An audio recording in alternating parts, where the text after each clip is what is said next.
최근 달러에 대한 원화 환율이 1,300원 레벨까지 떨어지면서 최근 글로벌 달러가 약세로 돌아서는 거 아니냐에 대한 그런 전망들이 많고요. 또 이 과정에서 국제 금 가격이 반등하면서 금에 대한 투자의 관심들이 높아지는 것 같습니다. 금은 달러와 함께 대표적인 안전자산으로도 유명한데요. 이번 기회에 안전자산에 대한 투자 공부들 그리고 VOD를 통해서 시청하신다면 더 나은 기회들을 포착할 수 있지 않을까 생각해 봅니다. 하단 고정 댓글에 링크를 클릭해 보시면 더 자세한 정보를 얻으실 수 있으니까 꼭 한번 눌러보시기 바랍니다. 안녕하세요. 최근 방송을 출연할 때 가장 작가님들이 진행하고 싶어하는 주제가 금투자예요.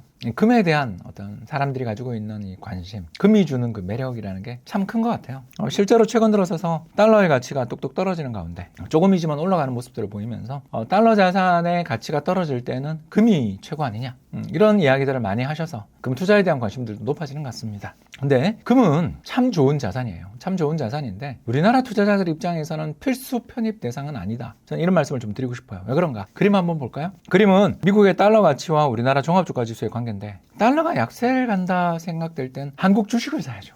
그림에 나오지 않나요? 달러 약세 국면이 출현할 때마다 한국 주가는 그때 거의 한 더블 납니다. 왜 이런 일이 벌어지는지 우리 다 알잖아요. 달러가 약세로 가게 될 때 글로벌 투자자들이 빗달러 자산, 근데 빗달러 자산 중에서도 금도 있지만 한국 주식은 이익 성장성도 빠르고 배당도 잘 주고 밸류에이션 매력도 있으니까 사는 거죠. 결국 금을 투자하겠다라고 생각하시는 분들이 가지는 첫 번째 이유가 뭐냐 하면 대부분 달러가 약세일 때 금을 사자는 건데, 달러가 약세일 때는 한국 주식이 더 좋거든요. 그러니 한국 주식에 대한 투자들을 최우선으로 고민해달라, 이 말씀을 좀 드리고 싶습니다. 자, 그러면 금은 영원히 투자할 필요가 없냐? 아니에요. 뭘 투자하실 때 금은 필수냐 하면 미국 주식을 투자하시는 분이라면 금 투자는 필수입니다. 그림 한번 볼까요? 점선은 미국의 주가, S&P 500 주가고요. 검정색 선은 금입니다. 그러니까 인플레이션을 반영한 실질 가격이에요. 자, 어떻습니까? 부동산 시장이든 주식 시장이든 장기 침체가 한 번씩 옵니다. 불가피해요. 왜 그러냐면 공급이 너무 많거나 주식의 밸류에이션 매력이 너무너무 떨어져서 너무 그 버블이 생긴 다음에 붕괴되면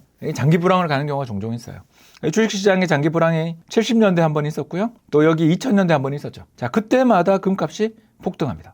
와, 이건 무슨 말인지 아시겠죠? 자, 우리 국내 주식과 해외 달러 자산을 가지고 스위칭하는 분들은 금을 생각할 필요 없어요. 그런데 전 세계의 주식시장에 투자를 하는, 특히 미국 시장에 투자를 하시면서 한국 시장도 투자하는 이런 자산 배분 투자자라면 금은 필수적인 투자 대상이다. 왜 그런가? 장기 불황에 빠져드는 리스크가 있는 시기에는 금값이 오른다는 거예요. 장기 불황은 어떨 때 오냐? 아까 이야기했잖아요. 밸류에이션 매력이 너무 나빠서, 너무 낮아서 시장에 사람들이 아무도 주식을 사려고 들지 않을 때. 두 번째가 어떨 때냐 하면 신용화폐, 정부가 발행하는 지폐에 대한 신뢰가 무너지는. 왜냐하면 장기 불황을 이겨내기 위해서 정부가 윤전기를 막 돌리는, 또 전쟁에서 승리하기 위해서 갚을 기약도 없는 부채를 막 지면서 전쟁을 하는 거죠.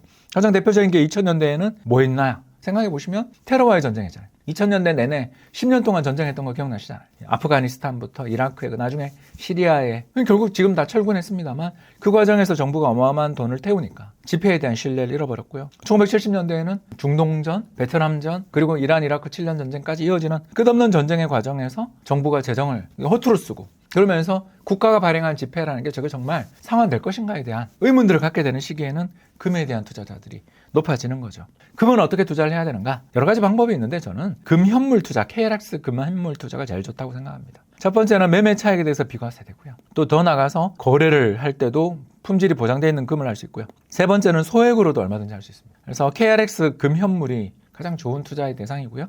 또 하나는 에이스 금현물 ETF처럼 최근에 상장됐습니다. 상장지수 펀드 형태로도 금현물 투자가 가능해졌어요. 그래서 비용도 굉장히 적게 들고요. 그리고 세금도 골드바라든가 뭐 골드뱅킹 이런 거 하면 세금이 15%에서 20%까지 나가거든요. 그런 것보다 훨씬 더 세금도 적게 낼 수 있다는 측면에서 좋은 투자의 상품까지 지금 출시가 되어 있기 때문에 이런 상품들을 한번 투자해 보시는 게 좋을 것 같습니다.